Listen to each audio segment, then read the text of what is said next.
Let's pretend we have like a little jingle to carry us into our show, huh? Welcome everybody. My name is Chance. I'm the one and only host of this TV show. This is not a TV show, of this podcast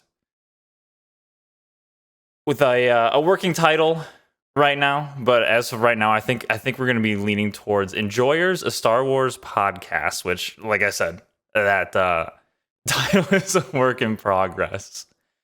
I am definitely open to suggestions on that too as well.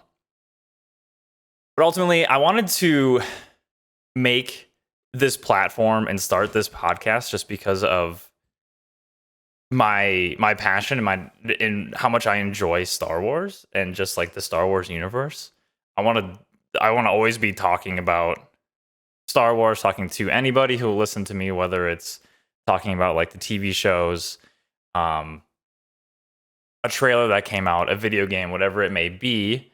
I just want to talk about it. And so I have decided to create this platform to just shout out those discussions into the void. And I want to welcome anybody who will be on the receiving end of that.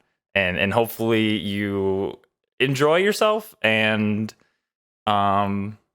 yeah, I guess let's get into it. I guess what we're going to start out with doing is obviously me talking about the latest Disney Plus TV show, Obi-Wan Kenobi.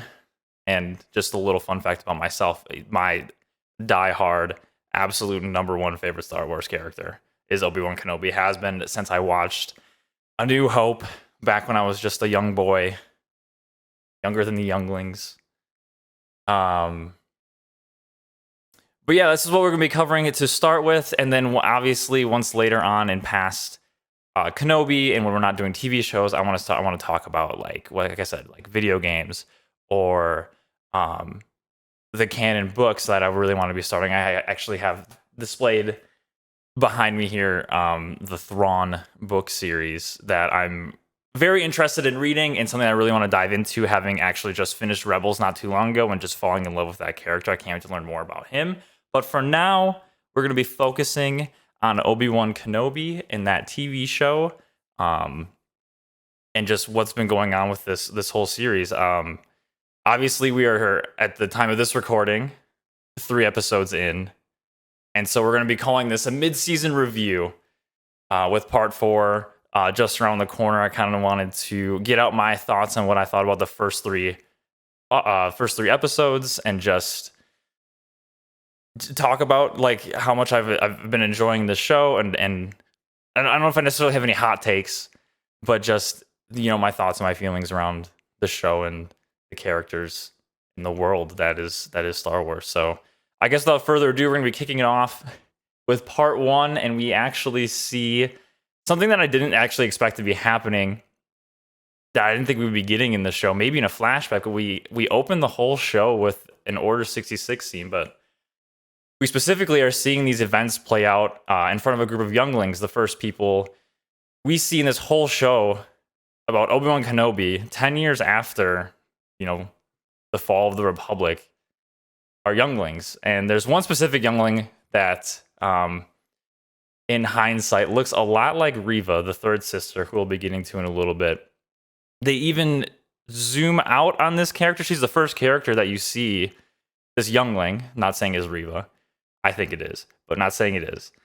The first character you see in the whole show is this one youngling. It zooms out. You get the whole Order 66 scene. And then at the end of the scene, it even is zooming in on all the younglings, but specifically the same one that was the first one shown, the one that looks like Reva. So it's something I didn't expect. But I'm all for the Order 66 scenes and just like the magnitude that this event had on Star Wars. And obviously everyone jokes about, Dave Filoni always throwing us Order 66 every time and every show, but getting it from the different perspectives is so powerful and so shocking every single time. And one thing I was actually kind of surprised about too is when this first aired, I didn't notice this, and I'm pretty sure it wasn't there. But as of my now 4th watching, getting prepared for this podcast, when you open the first episode, there's actually like a warning message you're greeted with a message that there are certain scenes in this fictional series that some viewers may find upsetting. And I think this is kind of a reaction to how shocking Order 66 is as a start of a TV show and just like thrown in your face right away, especially given the current climate of things that have happened over the past few weeks, especially those in Texas and stuff like that, which is just devastating. But I think it was actually a really good response by Disney Plus to add that. I know I saw on Twitter a lot of people saying like, hey, we were loving the first 2 episodes. It's on the first day it came out. We're loving the first 2 episodes, but like there really should have been some kind of content warning at the start of that, just given the current climate of things. So it was interesting to see that they added that. Yeah. So now we jump ahead 10 years later. We see the Inquisitors coming in and this massive, really cool looking ship that I'm pretty sure we haven't seen in Star Wars canon, maybe in Rebels. I don't actually remember now. But regardless, the thing looks sick, right? We get our first look at the Inquisitors, the Grand Inquisitor, the 5th brother, and Reva, the 3rd sister, as they head into Tatooine and are investigating some rumors that they have heard about a Jedi in a Tatooine saloon.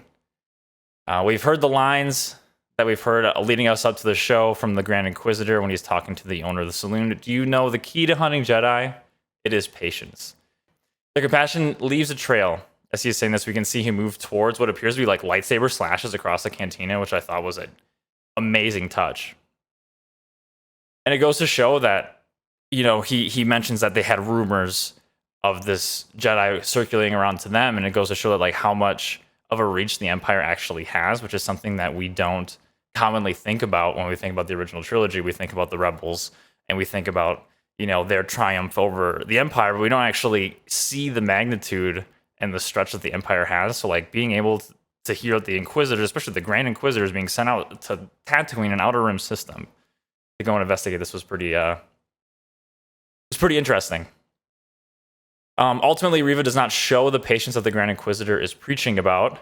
She ends up throwing a knife at the shopkeeper, forcing the Jedi's hand, literally, and he uses the Force to stop the knife from hitting the owner of the saloon. In the process, giving himself up and forcing him to flee. But that was only after the Grand Inquisitor stops Reva from literally slicing this dude up. Like, she was winding up to just hack right through him. It was pretty cool, actually, seeing the Grand Inquisitor physically using the Force to stop Reva from doing that. It's funny, though, that the Grand Inquisitor is both right and wrong with like his initial statements. Reva doesn't show the patience, but in the process proves that the Jedi can't help but let their Jedi beliefs get in their own way. The Jedi code is like an itch. He cannot help it. So he steps in and saves the saloon. His compassion is his undoing. Both right and wrong there from the Grand Inquisitor, too, which is pretty crazy. There's also our first glimpse at the infighting that we see amongst the Inquisitors in pretty much every episode thus far. I'm assuming it's going to continue. All of them have been calling out Reva for being too aggressive, too reckless, going too far. The Grand Inquisitor telling Reva to forget this fixation with Kenobi, showing that this is not even the first time that Reva, has been this outspoken, and just how fixated she has been on Kenobi. At this point, we're actually over like 10 minutes in. That's with like a 4.5 minute long prequel recap, which was great, might I add.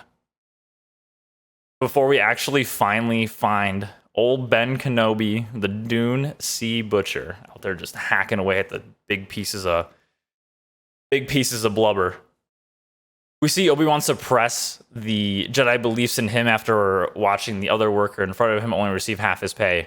Obi-Wan stands there and you can kind of see the conflict within himself, but knowing that he can't do anything to step up it's interesting to see Obi-Wan, this character that we always praise as being one of the greatest and most noble Jedi, just like withholding himself from things that he knows is wrong. He still does have some compassion within him, though, as we see countless times throughout this first episode. He will cut off a little piece of meat and put it in his apron, which he looks great in, by the way. Put it in his apron to give to his Eope, the little anteater camel guy that he rides around. I can't imagine that the boss would like that all too much. We found out that Obi-Wan was stealing from him, but We get to see the conditions that Obi-Wan has been living in this episode, and no, it is not the home that we see that he has in A New Hope. But he's just hanging out, chilling in a cave. He has a mat on the ground in which he sleeps and a couple of containers, but not much else. He's very much living that hermit lifestyle. We see his interactions with Tika, the Jawa, and that is actually quite comical. We still see that Obi-Wan has that wit and that charm about him even after 10 years of his isolation. What he buys from Tika outside of his own parts from his evaporator, which is hilarious. Don't try to, buy things back from your Jawa and expect them to be clean, right? What we see him buy is actually a toy plane that he plans to give to Luke, and is actually the toy plane or this toy starship that we see Luke playing with in A New Hope. So kind of a cool little Easter egg there. I love all the little Easter eggs that Disney Plus shows have been throwing in there. Tika then shows Obi-Wan the belt of a Jedi, assuming it is the one from the earlier scene. We can see the pain and the hurt on Obi-Wan's face. And anytime the Jedi are mentioned, only for him to follow up with some iteration of, I've heard the Jedi are all but exist. I heard the Jedi are all gone. The Jedi are dead. Like, very grim stuff from Obi-Wan. It's hard to imagine his feelings and having to constantly relive the pain that Obi-Wan feels every time he thinks of the Jedi, putting a lot of that blame on himself, and just the fall of the Jedi Order being hand in hand with the rise of Darth Vader and the rise of Anakin. Or I should say the fall of Anakin. I'm about to add, Ewan McGregor has been doing an amazing job with this show. Just like his facial expressions are absolutely top notch. Like in every scene, you can almost see the expression on his face and what he's feeling. It's just so... It's deep, it's moving. He's been doing absolutely amazing. We further see his pain when we catch glimpses of Obi-Wan's dreams, the interspersed thoughts of Anakin laughing to him on fire, from Qui-Gon's wish for him to train Anakin to Padme's last words of there is good in him. 10 years of these dreams he's been having, 10 years of that pain that he's been reliving, and it's almost like it's being brought to him as like PTSD. These are the thoughts that he's seen to pretty much be grappling with since we've last seen Obi-Wan in Revenge of the Sith. When he awakes, we see Obi-Wan try to reach out to Qui-Gon. The mission that Yoda gave him at the end of Revenge of the Sith was to get in contact with his old master, and he will learn the ways of being able to talk to Force ghosts. This is something that we have seen Obi-Wan try in every episode thus far, and to no avail, have him succeed. But I have a strong feeling that's got to be coming soon, and we'll get to that a little bit later too. But it seems like the only thing that Obi-Wan may still have hope for is Luke. He watches as he pretends to pod race on top of Owen and Beru's home. This is actually the first time we see Obi-Wan smile, even if it's just a little smirk, a little soft smile for old Ben. Obi-Wan then gets confronted by Nari, the Jedi from town, from the opening scene, on his way home. Nari has escaped the Inquisitors for now. Here, we see how far Obi-Wan has really fallen from the Force and from his beliefs and from the Jedi Code, telling Nari that there's nothing else that they can do, telling him to go live a normal life and bury the lightsabers in the desert, when Nari is just pleading for his help. I also think this is further proof that Reva actually may be one of the younglings, the way that Nari is speaking to Obi-Wan. He's calling him Master Kenobi and references how he was once a great Jedi. And I think this is something that somebody... And Nari, he's very young. Like, he looks very young. And so I think it is something that would be said by somebody who has seen Obi-Wan as a master. And 10 years ago was when the last time that Obi-Wan was really a master, right? It's probably been like 10 years since he's been called Master Kenobi. So, obviously there are some inklings of Jedi around there, especially some of the younger ones. We obviously know what Anakin did to all the younglings. But it looks like some of them escaped and some of them got free, which is great. But they're living in hiding, which is it's terrifying for them. But a common thing we've seen thus far, and we will continue to see, is just the fear that Obi-Wan has, and his slight little bits of hope that kind of will build on top of that. And with that, like I said earlier, with the little hope that he has is with Luke, which gets thrown back into his face from Uncle Owen, literally when he actually throws the toy down in front of Obi-Wan. And with words as well, when he tells him when the time comes, he must be trained, is what Obi-Wan told him. Like he trained his father. Anakin is dead, Ben. And I won't let you make the same mistake twice. And it's something that has to be on Obi-Wan's mind. When he's seeing Luke on top of Owen and Beru's home pretending to pod race, I don't know how he doesn't have the immediate memories and immediate flashbacks of Anakin pod racing for the first time. As soon as Obi-Wan and Owen are done with their conversation, we see the Inquisitors come into town, the fifth brother and the third sister. Reva, again, showing no restraint and just pure anger and pure force with no hesitation when cutting off a woman in the crowd, cutting off her hand when she tries to speak up against her. It's very shocking. It's very terrifying. It just shows like how much anger that Reva has. She turns to Owen, sensing that she knows where a Jedi is, maybe sensing his fear. The Jedi being Obi-Wan or maybe even Luke. Owen stands up to them by saying, "The Jedi are vermin. I kill vermin on my farm." So he doesn't call him out on this. And so I think it's like a true thing that Owen truly deeply feels. Owen also is saying all of this within earshot of Obi-Wan, later telling him that he didn't stand up to the Inquisitors for him, assuming he did it for Luke, obviously. All through this altercation, we actually see the fifth brother's disapproval of Reva's tactics, stopping her from killing Owen. He then tells Reva that she won't find Obi-Wan. They spent 10 years looking for him. Be careful, sister. You go too far. Reva responds with, "Maybe you don't go far enough." I love Reva's character, especially in this first episode. Like she's truly like a terrifying presence, and it's very shocking to me to see like how much different she is than the other Inquisitors, and how much rage that she shows compared to the rest of them. How they're all telling her to like stand down. It's something that we don't really see from the Sith side. The Sith are usually told to embrace that anger and embrace that hate, but Reva being told to like contain that a little bit is very interesting, and it's clearly a point of conflict within the Inquisitor. So it's gonna be interesting to see how that kind of plays out. And we have some theories, stuff like that we'll talk about a little bit later too. But now let's get to probably my favorite part and one of the most like unexpected characters in this show, and that's little Princess Leia. We get introduced to her and the beautiful shot of Alderaan. And in my opinion, Princess Leia, like I said earlier, is absolutely stealing this show.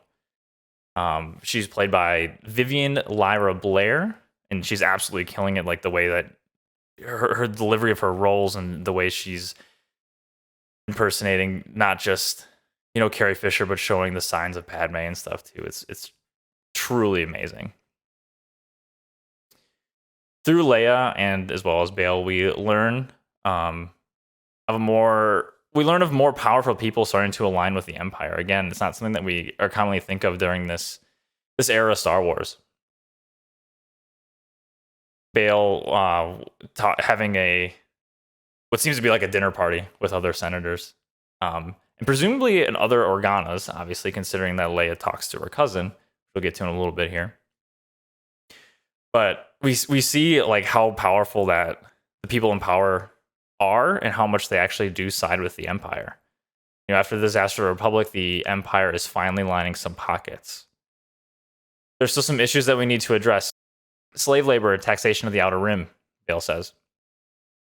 "I didn't come here to end slavery, Bail. I came here to eat your food," was the response that he got. We get our first glimpse in the same scene, actually, what seems to be like this forced intuition by Leia, sensing the feelings of those around her. Her cousin being scared of his father after being told she is not a real Organa. Leia says to him, "You're scared of him, your father. You want him to like you, so you repeat what he says, even though you don't really know what it means. You think being like him will make people frightened of you, but really, you're the one who's scared." It's some pretty deep stuff, but like, Princess Leia, she's not holding back, man. I love this character. and I will not stand for 1 ounce of slander against young Princess Leia. She's amazing. She's been making these proclamations in pretty much every episode, and we'll be again talking about more of this as we continue along here. Leia ends up leaving the party after, kind of discussing what she said to her cousin, to her father. Instead of returning to the party, she ends up running off into the woods, like we saw her do earlier in the episode. And in turn, she actually ends up getting captured by some bounty hunters. Later to be revealed to be working for Reva. And again, this is kind of, again, talking about how Reva still does kind of show some of the qualities and traits that the Grand Inquisitor wants when discussing the capture of Leia with the bounty hunter. She says the Jedi will hunt himself. And in this capture, we see, the chase scene of little 10-year-old Leia running from 3 presumably grown adults for far too long. The chase scene is pretty brutal. I don't know how long it would take, 3 grown adults to catch a 10-year-old, but it's not their best look for the bounty hunters, but maybe there's a reason for that. We then get Bail's request to Obi-Wan to help find Leia. When I was watching this, I immediately was just thinking of the flashbacks to Help Me, Obi-Wan Kenobi. You're my only hope from Princess Leia in A New Hope. What Bail says to Obi-Wan is, she needs you, Obi-Wan. And I'm glad they didn't actually go with the exact phrasing from A New Hope, but you can definitely tell that same feeling, that same inkling is there. We can see Obi-Wan's reservations about being out there, helping again, giving Bail alternatives, and ultimately saying no to trying to find Leia. Only you know how important she really is, Bail says. It's been 10 years. I'm not who I used to be. Find someone else. She'll be better off. The deep-seated regret and remorse of his failures is just so heavy for Obi-Wan, especially in this first episode, but it continues on. And he's just carried this weight with him for the last 10 years. It's pretty crazy. And you just really see, I think they did a really good job of selling how broken down Obi-Wan really was at this point in time. He watches Obi-Wan returning from work, comes across Nari, presumably dead and tied up in the town center. It's hard to say what Obi-Wan was feeling, but his expression makes us as viewers feel so many different emotions. We're saddened for the loss of Nari, even though we don't really know the character much. We can see the regret on Obi-Wan's face and being like, man, did I do the right thing? And he's like, it's like the balance of, I could have helped him, but I would have also, but at what cost would have helping him gave me, And I think that these small things that happen throughout a bunch of the episodes kind of drive Obi-Wan and build up his drive to change and to get back to his former self and get back reconnected with the Force.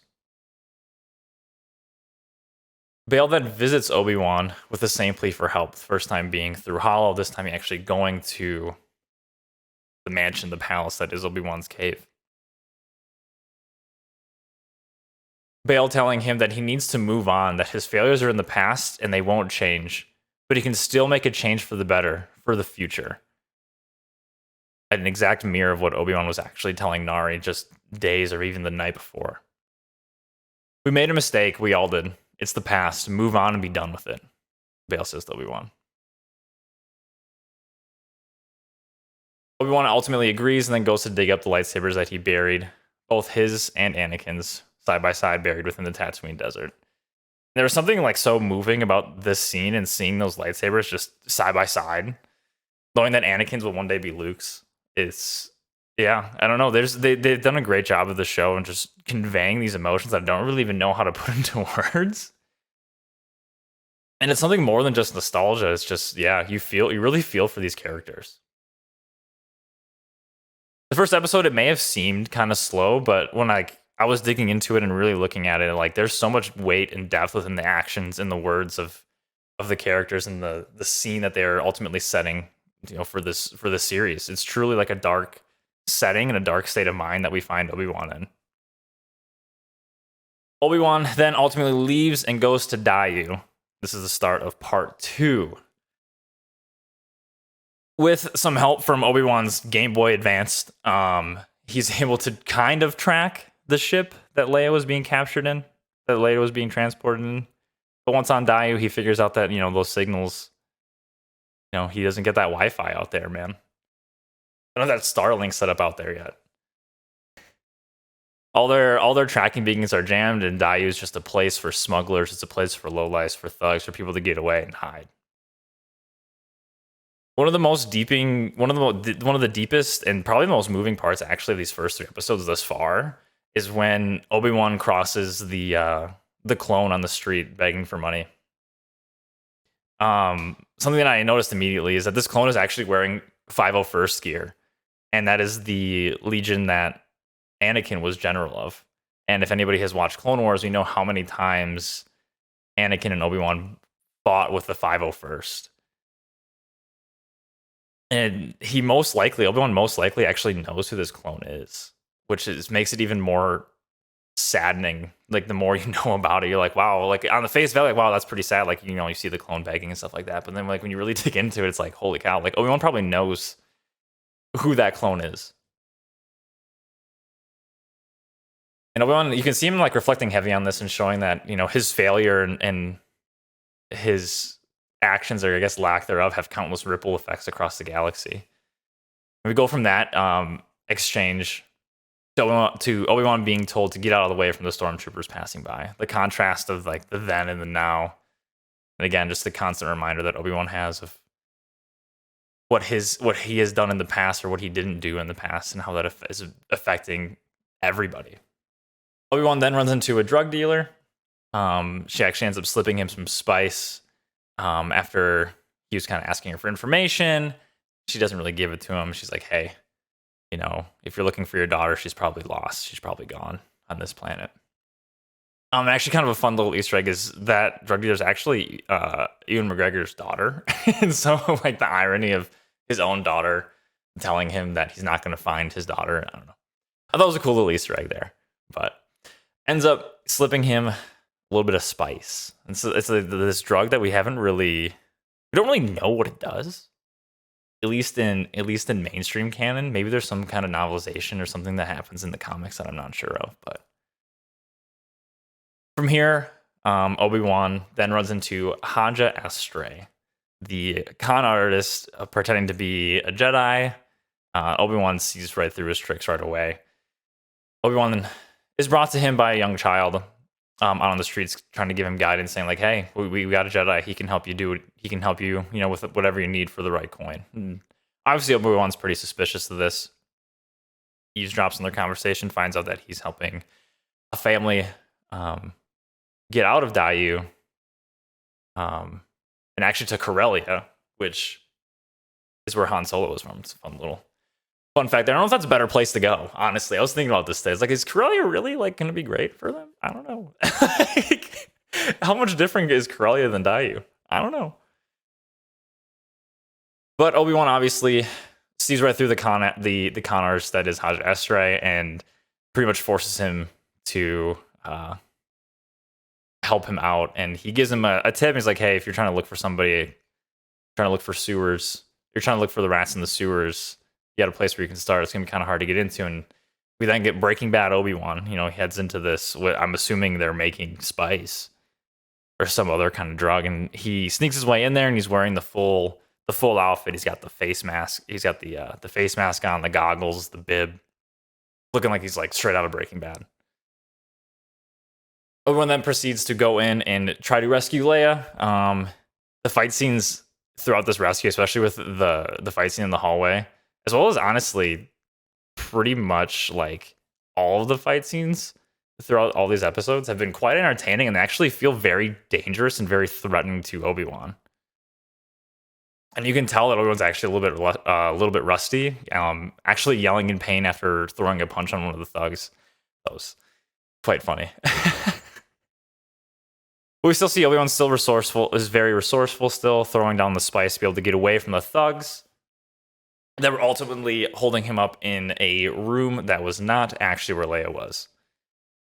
Obi-Wan then proceeds down the hallway and actually is able to find Leia. When he goes into the room, Leia tries to get out, hits him with something, like right in the gut. tries to run out, and Obi-Wan stops her, holds her back, and he says, and he's trying to greet her and trying to calm her down, and you get the resemblance when he's in this calming state and trying to like calm her down. They kind of show like the panorama, or I should say the side view of it.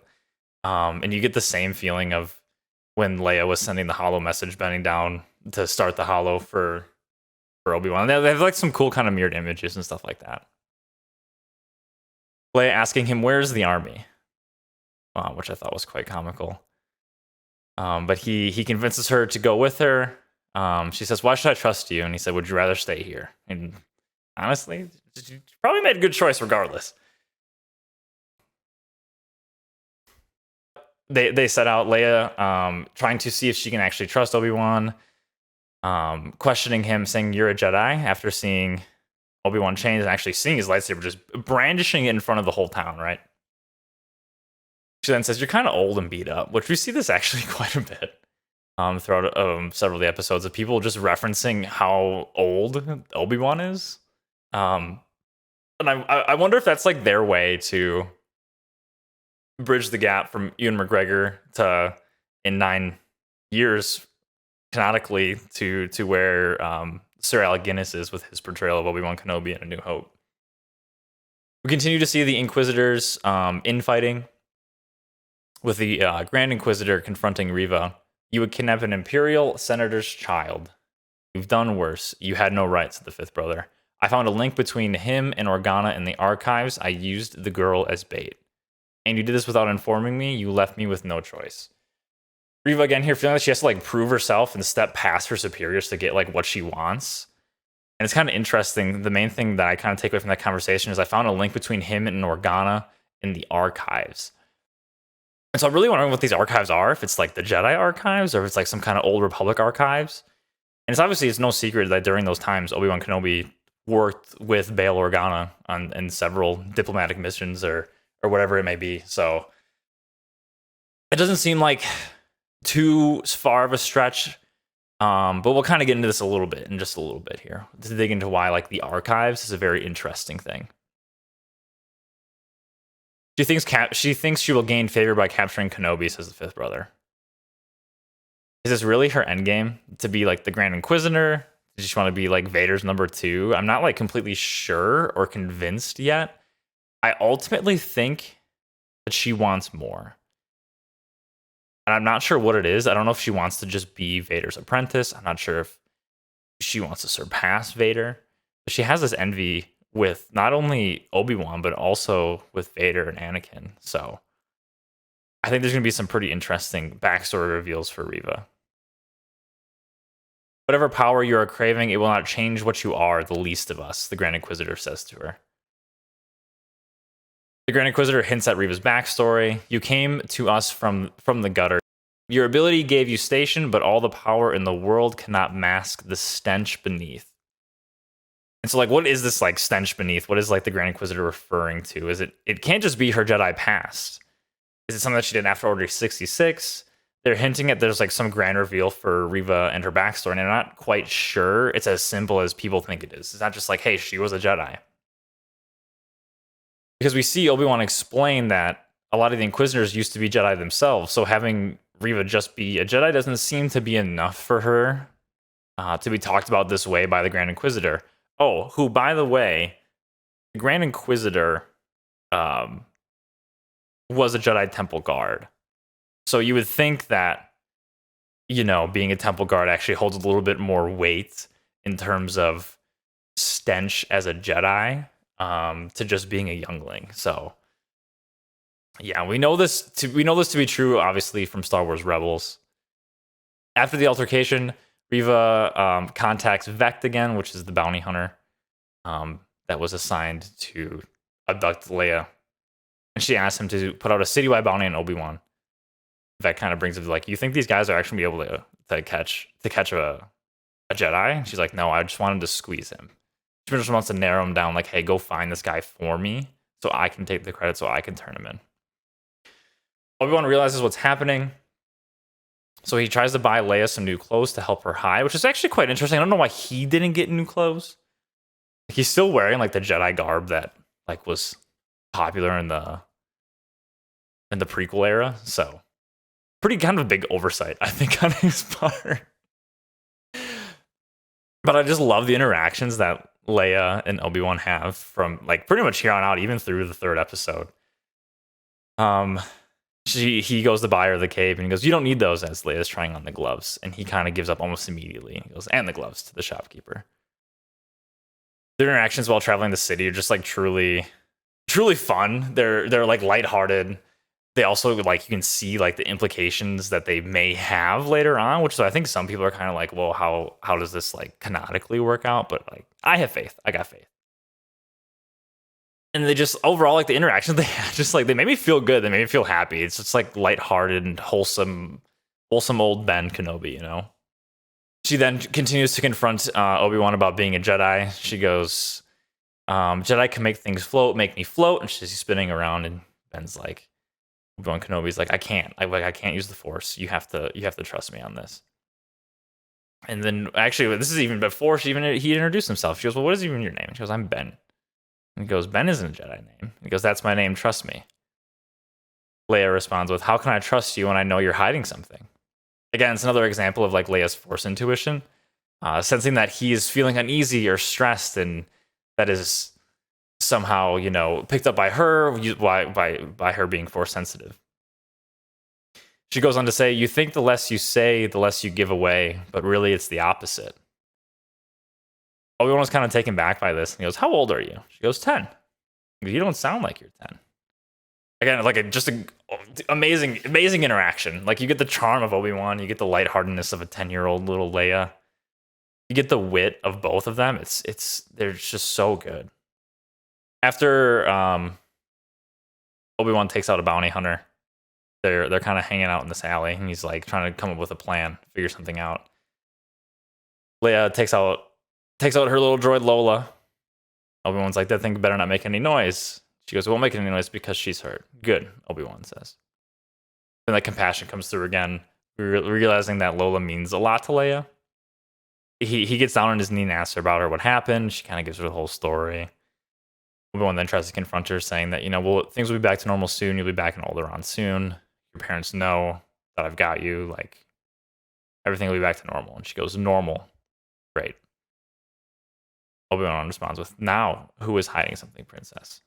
You don't have to call me that. I'm just Leia." It's just all around, just like so tender, the back and forth. It just kills me. It just makes my heart just feel so good. So after everyone takes out the bounty hunter, it's not long before Leia figures out what all the that all the bounty hunters are actually after Obi-Wan. She sees the hollow of his face and she starts freaking out, which is understandably so. She's a 10-year-old, she's alone, and now she thinks, "Hey, they took me to get to you," and questions again whether he's a Jedi or not. And he is trying to calm her down, trying to chase her down. And in this chase, they run into bounty hunters in the streets. There's like gunfights here and there, and the chase actually ends up leading Leia and Obi-Wan onto a rooftop. Leia then is trying to run and jump to a different rooftop, and she's 10 years old. She can jump like 3 feet, right?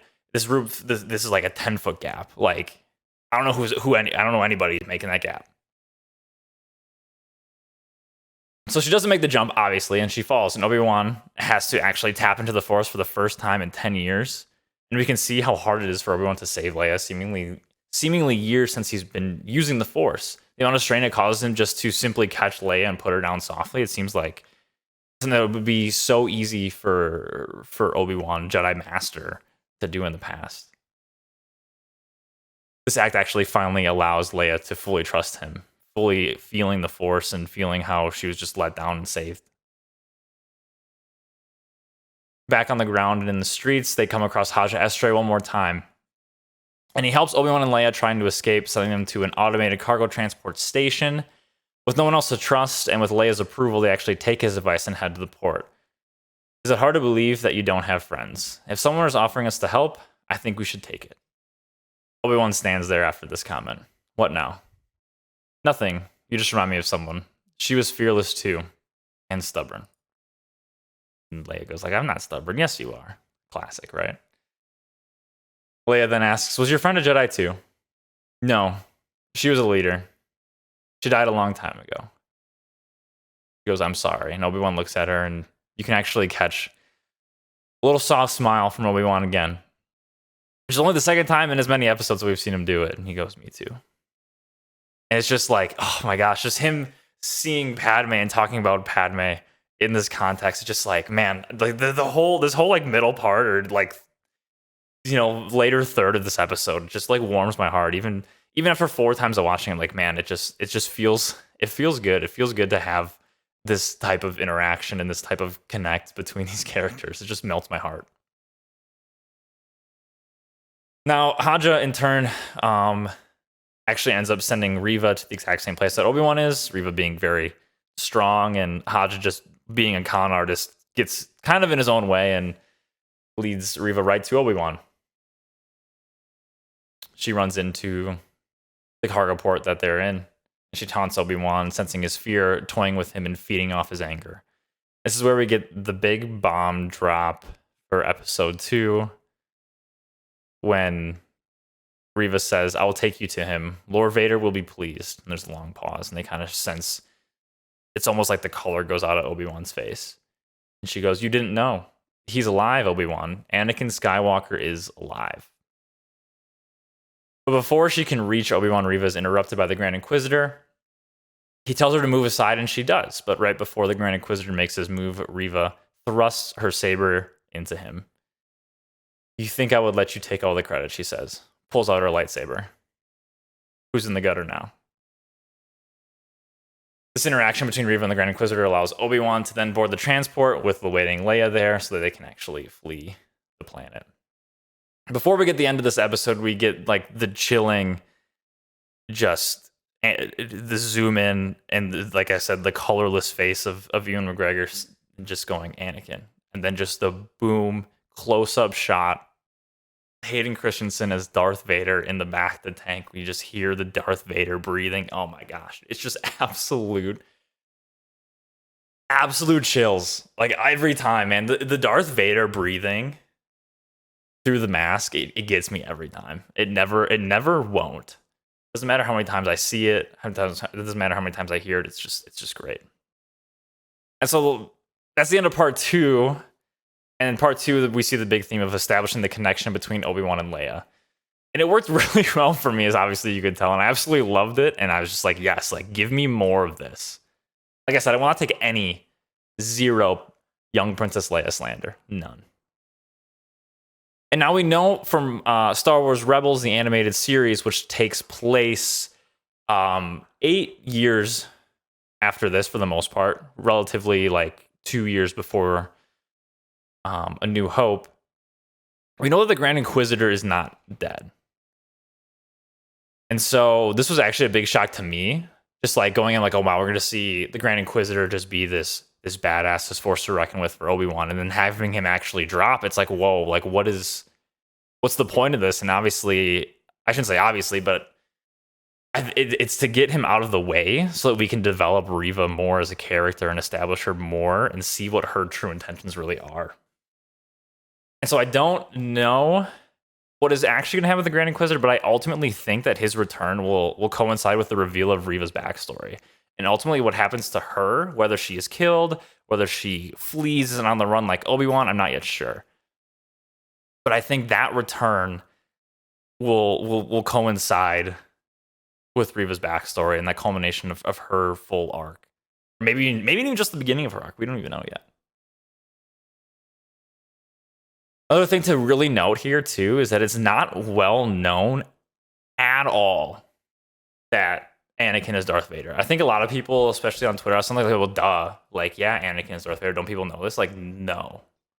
People don't know this. This is not a well-known thing. So much as is not well-known is because Obi-Wan thought he killed him. Like, he thought he died there on Mustafar at the end of Revenge of the Sith. Most people don't even know. Most people inside of the Imperial Army or Imperial Navy don't even know who Darth Vader is. There's several canonical comics about Darth Vader. And when he first joined the Empire, people were like, who is this guy? And Palpatine's like, don't worry about it. He's my second in command. Don't worry about it. So the information that Reva has is so like sought after and it's so like crazy that she has this. which is why I think that this somehow is part of her backstory and in culmination with her being a youngling, in my opinion. Maybe she had some interaction with Obi-Wan, or sorry, with Anakin in the Jedi Temple. That night of Order 66, or maybe when she was talking about the archives, maybe this was the Jedi archives, and she saw Darth Vader get knighted by Palpatine, like we know Obi-Wan saw as well. I don't know. That's why I think like the archives, that statement was really big. And obviously Reva knowing Darth Vader's identity as Anakin Skywalker is huge. There's so many people who don't know who he is. People didn't even know his name was Darth Vader for a while. It's crazy. So now we get to part 3, which is our most recent episode. We open with Obi-Wan Kenobi again trying to reach out to Qui-Gon. Intercut with that Force meditation, intercut with Vader being mechanically like assembled. We hear Obi-Wan's calls to his master. He says, "Help me, Master Qui-Gon, give me strength." And we hear this intercut with a lot of these visions from the past. Yoda's warning of only pain will you see, referring to when he sees the hollow message of Anakin turning to the dark side. Here's the promise he made to Qui-Gon. You know, you will promise me you'll train the boy. And there's just like this. This is the 3rd episode now where we've heard him reach out to Qui-Gon. It's like this has to happen at some point for there just to be like a satisfying arc for Obi-Wan. Especially when he the way he says it too, "Help me, Master Qui-Gon, give me strength." He knows he is weak. He knows he hasn't used the Force in a while. He is coming master. Like he's terrified of Anakin. He doesn't know what's gonna happen, you know? Like he knows he's not strong enough to beat him. He says it right out front, "Give me strength." Like he doesn't give me strength, Liam Neeson, you know? I don't know if we'll actually see Liam Neeson. I really hope we at least hear some original lines for the show from Qui-Gon. That would be great to see Force Ghost Qui-Gon. Don't get me wrong, but I don't know. We'll see. Hopefully soon. Fingers crossed, right? The first time we really, this is actually the first time we really see Obi-Wan actually meditating. You know, in the first episode, he called to Qui-Gon after he had his nightmares, but he's not really meditating. It's almost in a cry for help, and like I don't know what's going on, PTSD, if you will. I'm not really sure, but this is the first time we actually see him full on meditating and trying to reconnect himself with the Force. We see the conversation between Reva and Vader. Reva saying he will pay for the Grand Inquisitors before she's cut off. The Grand Inquisitor means nothing. Kenobi is all that matters now. Vader says that he's been watching Reva. "I know what it is you seek." Tell us, please, because is he also wrong? I feel like Vader's not usually wrong. I know what it is you seek. Prove yourself, and the position of Grand Inquisitor is yours. Again, I'm not convinced that that's all she wants. "Fail me, and you will not live to regret it," says Vader. Like I said, ultimately, I don't think this is her goal. There's gonna be another proof here in a little bit, which I'll bring up when we get there. But I don't think this is what she wants. I don't think she ultimately wants to be Grand Inquisitor. She definitely wants more. But what it is, I'm not sure. Also, just like a little side note, like Fortress Vader looks like unreal, right? Just chilling on Mustafar in the lava. It looks so sick. Back with Obi-Wan and Leia. Obi-Wan explains the Force to Leia at her request, and explains it as the feeling of turning the light on when you're scared of the dark. And it feels like really, it feels real, man. Like I'm not quite sure the words to describe it and how I like react to him saying that, but like I love the description of it, because like everyone has, whether at one point or another, whether you're a young child or maybe some people still today, like everyone at some point has been afraid of the dark, and you get that feeling of light, and you feel like that security and that safeness. Like we've all had that feeling inside of us, right? Obi-Wan then fixes and returns Lola to Leia, which is really sweet, considering Obi-Wan was never really fond of droids in the prequel movies, expressing his disdain for them quite often. And he's actually never really even the handy type. That was Anakin, who was always like building droids and care for droids. But he knew how much it meant to Leia to have Lola fixed, and it was truly a sweet, like, tender moment. They arrive on planet Mapuzo, which is a mining planet currently controlled by the Empire. Obi-Wan talks about how the planet used to be filled with fields and families before the Empire came. Leia says, "I thought the Empire was supposed to be helping us." Well, Obi-Wan says, "Some, like your dad, are trying to, but it feels like a losing battle these days." Again, showing his negative outlook on like the current state of affairs. Obi-Wan, on their way there to the spot that Haja told them to go to, the coordinates, he kind of has his reservations about Haja, and Leia asks, "Why would he lie?" And Obi-Wan kind of snaps, and people are not all good, Leia. What he says. Again, kind of like a contradiction of like what we know from Obi-Wan and like the Jedi in general.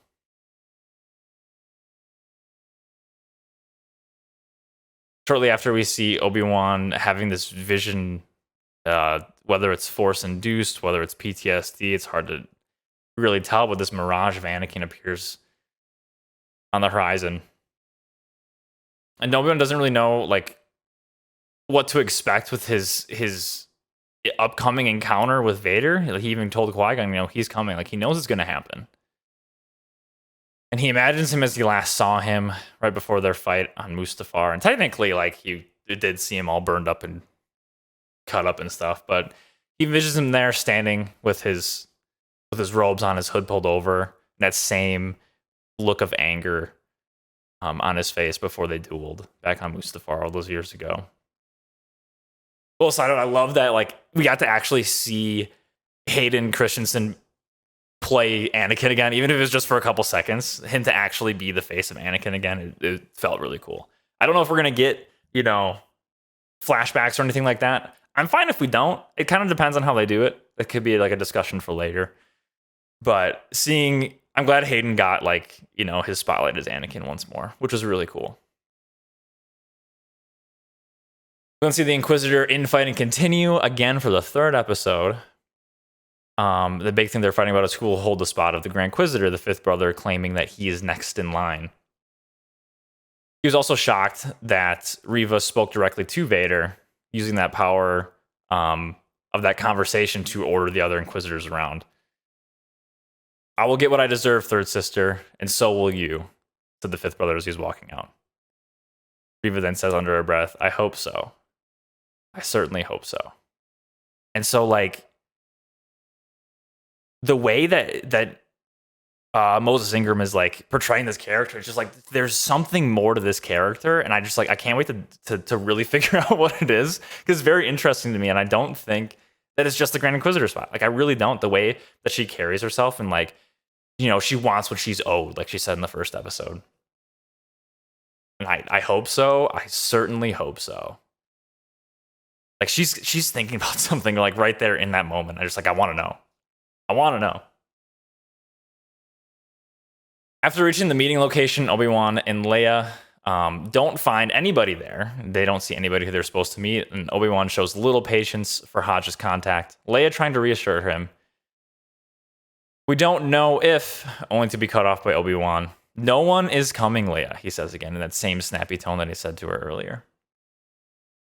This causes Leia to take matters into her own hands, which is very Padme and Carrie Fisher Leia-like. Loved it.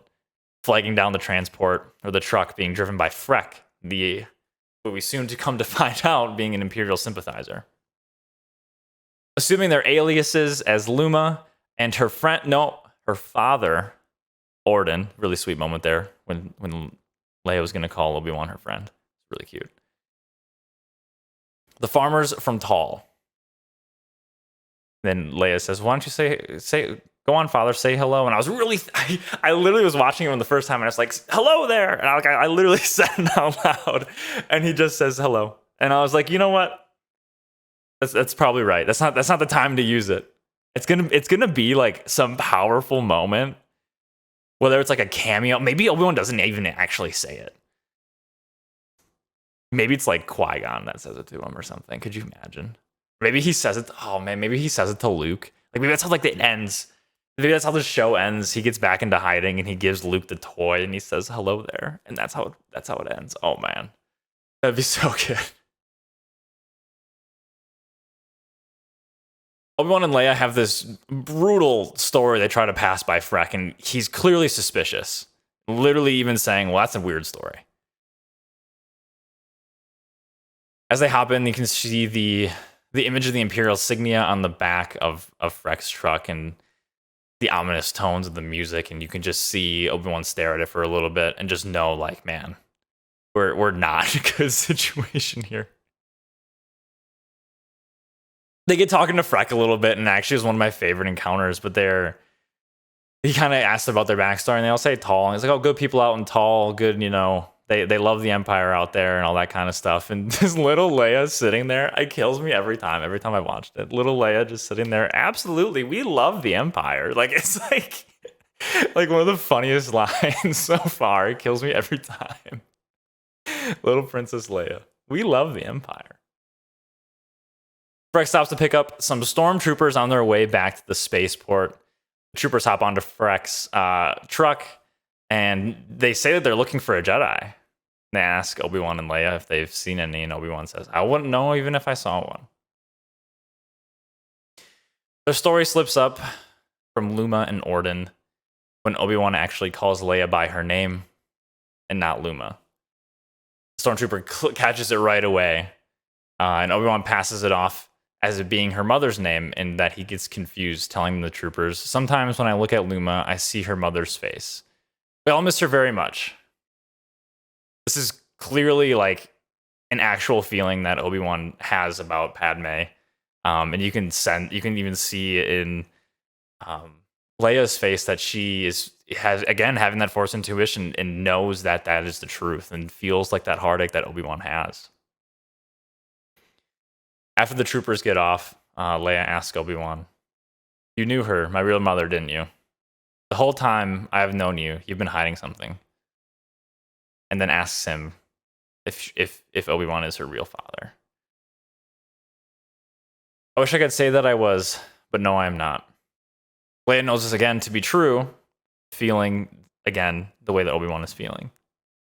And it's absolutely heart-wrenching to, like, hear this from Obi-Wan, like, wanting the best for her, and him playing a part and believing that he is the direct cause of her being fatherless and not having that parental figure. And maybe he probably feels responsible for not having Leia's mother or father there. Like, that's a tough burden to carry. Obi-Wan then goes on to confess that he remembers parts of his real family. His mother's shawl, his father's hands, and even a baby boy, thinking that he had a younger brother. And it'll be interesting to see, like, what they make of this. I'm not sure if this is, like, brand new canon, or if, like, maybe there's Legends canon. But if this is brand new canon, if they're going to do anything with this, or if this is just, like, maybe just some kind of, character arc building for Obi-Wan. But it's canon now. Like, he remembers that he had a brother, which is pretty crazy.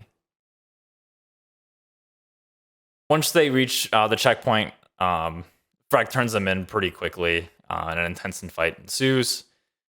And just when they think they make it out of it, they're caught, or at least so we thought, by the second wave of troopers.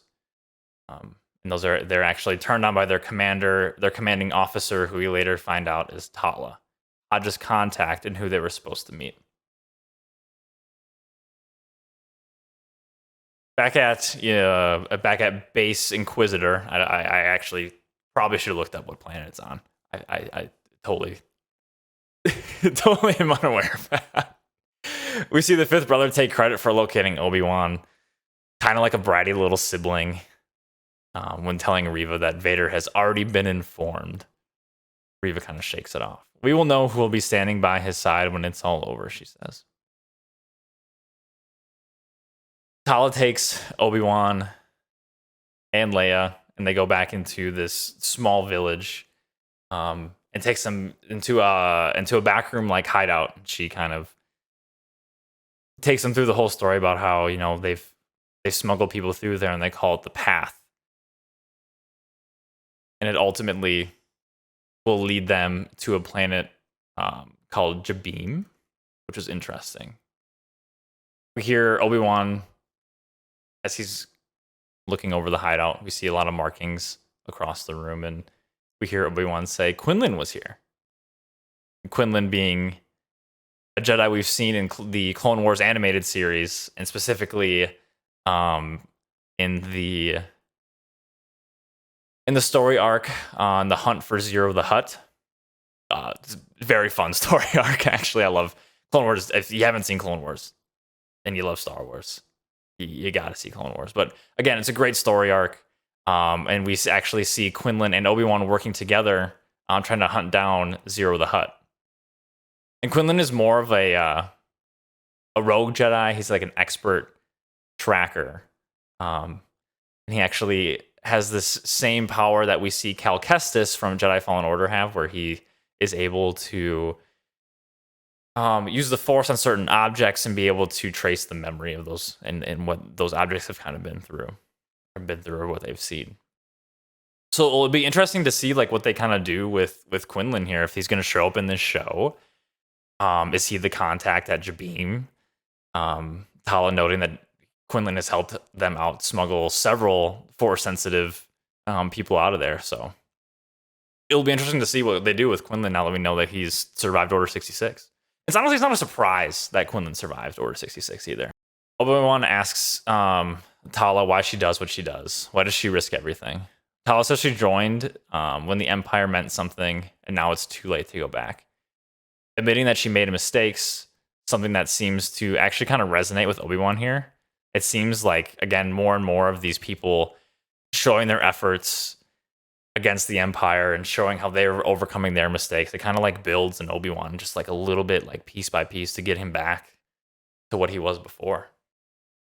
Before they head through the tunnel and meet their contact to get them off world, Vader returns and we see Obi-Wan physically just feel the presence that Vader has on him. And Obi-Wan runs to the door and he sees him walking down the street, and Obi-Wan can't turn away from it. Once it almost seems like Vader's kind of walking down the road, and he stops. And then he just becomes an absolute full-on dark side menace mode. He ruthlessly force chokes a civilian out of a window. A boy running out of that same home, trying to protect, assuming his father, just gets his neck force snapped. Like, brutal stuff here. He starts dragging a woman in the street as he walks down the road slowly towards where he senses Obi-Wan is. He's just feeding off the fear of the people around him, pushing stuff over, finding people behind boxes.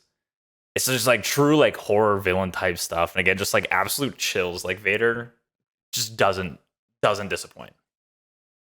Vader never disappoints. Obi-Wan plans to distract Vader to buy Tala time to get Leia out of there. Get her to Alderaan. Promise me, he says. You can see that the connection that he already has with her is building so strong within him. It almost seems by that sentence, by that statement, that he thought he wasn't making it out of there. He's like, this is my dying wish. You get her out of here. You get to promise me that. Obi-Wan leaves Vader out of town, and they finally meet face to face. Vader one step ahead every time. He draws his lightsaber. Obi-Wan stands there just staring at him, absolutely in fear. Goes and runs away. Doesn't even draw his lightsaber until he hears Vader's voice. You cannot run, Obi-Wan. Obi-Wan draws his lightsaber immediately. You can like just feel the fear coursing through him. Vader steps out of the darkness. What have you become? Obi-Wan asks him. I am what you made me. And this, like, even reading this quote right here just like gives me chills every time. Like, it's so deep. There's so much weight behind that. I am what you made me. Like, there could be a million things that ultimately are just weighing in that one sentence. It's so heavy. Obi-Wan's still on the defensive here, and he's running from Vader. And until finally Vader opens up and gets a surprise attack on him, and Obi-Wan gets his guard up just in time.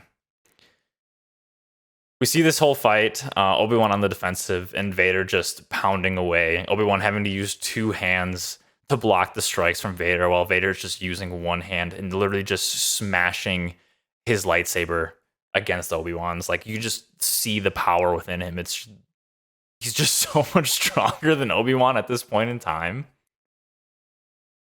And Obi-Wan is so out of practice, it's just simply like no match for how strong Vader is and how well trained that Vader is, and just how powerful in the dark side that he is. You should have killed me when you had the chance, he says after he force pushed Obi-Wan a football field away. We see Reva find the hideout and the rage that she feels when she actually runs her hands just over the Jedi crest that's etched into the wall. She yells in rage and tips stuff over. Again, forcing the point that she has this connection with the Jedi that just fuels her with rage. There's a lot to this character. I really think there is. I really hope there is more than just she's a Jedi. Like, we need something good out of Reva. We really do. They've been building it up. In the tunnels, Leia convinces Tala to turn back and help Obi-Wan. At this point in the fight, Vader is now force choking Obi-Wan, holding him up.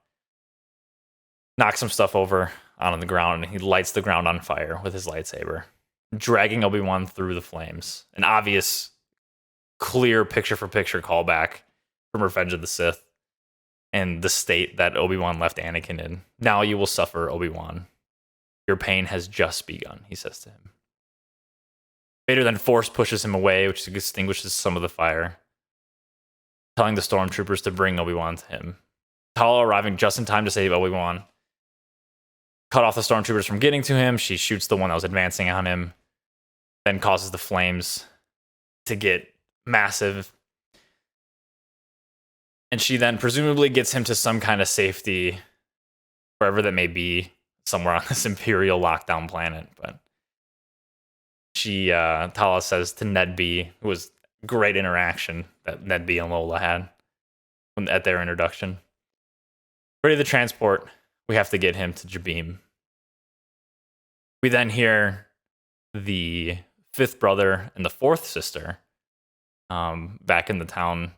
They're conversing between the 2 of them. They lost him. He had help, and we are to sweep the planet. Now we'll never find him, says the 5th brother. So, kind of noting that he got away. We end this episode with Reva presumably had to have gone around this tunnel. She found the tunnel in the hideout. She knows people are there. She knows where it leads. She goes around and she kills the pilot, and she meets Leia at the very end, to end part 3. We actually see Leia looks at the dead pilot. She actually goes to turn and run, and Reva runs in after her back into the tunnel.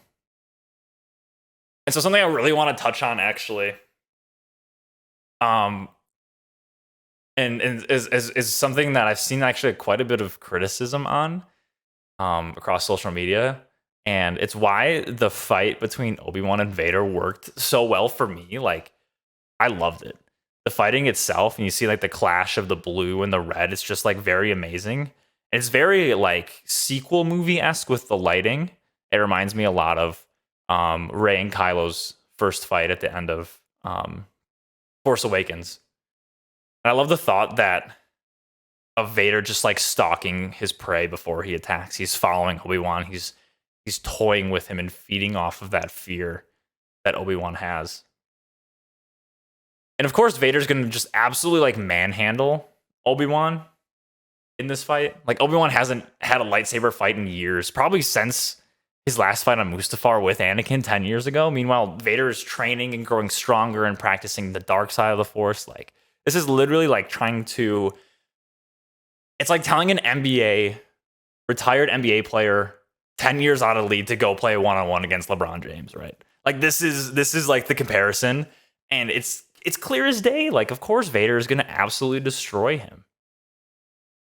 Now, as for like the getaway, I can understand how people may have like reservations about it. So we'll talk about that for a little bit. So like, as far as like the wall of fire at the end that separates Vader from Obi-Wan, We can see that first off, this wall of fire is just straight up way taller than the first one that Vader had originally had lit. Not saying that's like an excuse for him to not just be able to put it back out again. But just something that, I noticed when the fire actually does explode, you can see Vader, he actually flinches. He recoils a little bit, and maybe he still has some reservations about fire himself being almost burned alive. We can also hear the stormtroopers around him calling out to each other. You hear like classic things, like blast him in advance, go in, that kind of stuff. But it's intercut with those callouts. We can hear them say, I can't see a thing. I can't get through. There's no way around. And you can actually see this if you have the closed captioning on while viewing the scene. But yeah, I can't see a thing. I can't get through. There's no way around. Really trying to sell that, like, that's where Obi-Wan is. Like, we can't get there, I also believe that Vader is kind of unsatisfied with this duel. He loves a challenge, and he loves the thrill of the chase and the fight. And that fight that he had was just, that's not, what he had in mind. We see that he likes, like I said, the hunt. He likes the chase. We see that before the fight. The thrill for him to cause the fear that fuels him. That's what he wants. And he wants that thrill. He wants that chase. And he now knows, too, that he caused like a significant amount of pain to Obi-Wan, dragging him through fire. And so he's feeding off that still, just becoming stronger. And I loved it. And I cannot wait for their next encounter, because like there's got to be another one, right? Maybe there's not, and you know what? Like maybe I shouldn't expect there to be one. And honestly, if there's not one, as long as it's a good story, like I'm fine with it. But I think there's gonna be another one. But if there is another one, we're gonna need Obi-Wan to make contact with Qui-Gon, right? Like he said at the beginning of the episode, like, give me strength. It would be just like cruel for us as viewers and for them as writers just to give us all of these times that Obi-Wan is trying to reach out to Qui-Gon and literally just pleading for help, for him to not receive it in this series. Like I said earlier, I would love to see Force Ghost Qui-Gon. But I think I would settle for just some like original lines for the TV show.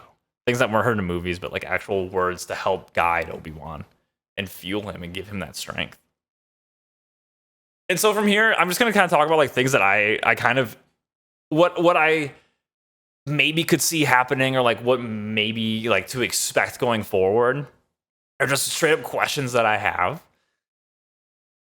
Will we get Quinlan Vos here to help find Leia after she was captured once again? We know Quinlan Vos is a great tracker.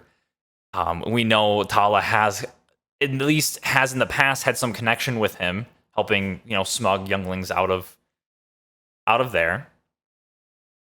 So it'll be interesting to see if like maybe we get Quinlan Vos. Like, we haven't really had huge cameos yet, right? Like having Princess Leia as a character was huge. We had a C-3PO cameo in the first episode.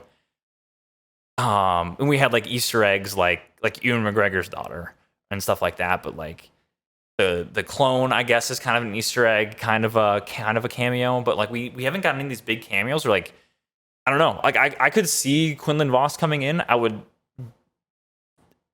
welcome it. I wouldn't be opposed to it. And like I said it several times, like we got to get Force Ghost Qui-Gon in some way. And I really hope there's some major backstory reveal with Reva. Again, I've said this several times. I don't know if Reva will. Reva, sorry. I don't know if Reva will, end up switching sides in the end, or going on her own, or maybe even gets killed by Vader. Like, maybe there's some epic battle between Reva and Vader. Like, that'd be kind of sick. I would like that. There's got to be some kind of Inquisitor infighting, right? Like, they've been fighting so much just verbally with themselves. Like, we got to take out the lightsabers and settle this, Again, maybe that happens when the Grand Inquisitor comes back. That's going to be a huge thing that I hope they address. Just because he is such a prominent character in the beginning of Star Wars Rebels that, like, I think they have to do something with that. A couple things that I kind of don't hope for. I hope they don't have Obi-Wan get aged by some Force accident or attack. When he was getting dragged through the fire, I was like, is this how they're going to explain how old he looks? And I was like, man, I really hope not. I really hope that's not the case. And I'm pretty sure that at the time of this, that this was filmed, obviously it takes place 9-10 years before A New Hope, and Ewan McGregor is only 12 years younger right now than what Sir Alec Guinness would have been when he filmed A New Hope, right? See what I'm saying? So he's got like the 10 years, and then plus like 2 more years would get him at the same age as Sir Alec Guinness. So like it's not too far off, at least timeline-wise, between those two actors, literally.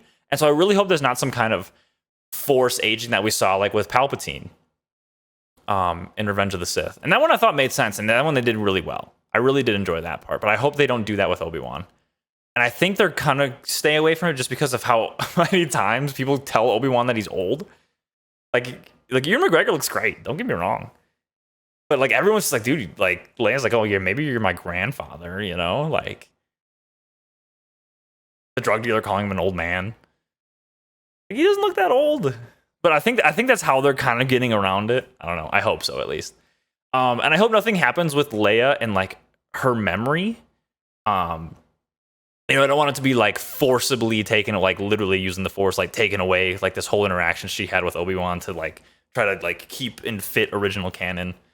Like I love this story being put in at the time that it is between Obi-Wan and Leia. Like I love their interactions. I would hate for that to try to like essentially retcon themselves in their own show. I know I've seen a lot of people suggesting that like, you know, Leia has an accident where she forgets a lot of this happening and yada yada yada. It's like I hope they don't do that. And I think that's even a farther fetch than them injuring Obi-Wan to show his age. And I think overall, when it comes to like viewing these shows in general, I've had the issues in the past of expecting too much out of shows, not just Star Wars, but shows in general or movies. And I think overall, it's best to just like expect nothing and just love what you get, right? Like expect them to not have Qui-Gon. Expect them, which like Qui-Gon is like a 99% chance it has to happen, right? I know I said you shouldn't expect anything, and I'm expecting Qui-Gon. It's gotta happen, but like not expecting to have Quinlan Vos. I don't see them putting in Ahsoka Tano. I don't see them talking to like Saw Gerrera. Maybe Saw Gerrera? I don't know. I don't see a lot of these big cameos, which is why I'm like Quinlan Vos like kind of makes sense, but like I'm not banking on it. I'm not putting money on the table. I don't know. I think it's important to manage those expectations when we're viewing things like this. I don't think there's anything else I haven't covered. This is all the notes that I had. I don't even know how long I talked for. It seemed like a long time. Again, I want to thank you guys for listening to this, wherever you are listening to it at, or whatever platform you are on. Don't forget to follow me on YouTube. Follow me on Twitch at twitch.tv/chancec. On Twitter at chancec_TTV. And I will catch you guys in the next podcast, where we will be discussing the part 4 of the Obi-Wan Kenobi series. So again, thank you guys for listening. I'll see you all next time. Chat, would else you put up the outro of a podcast?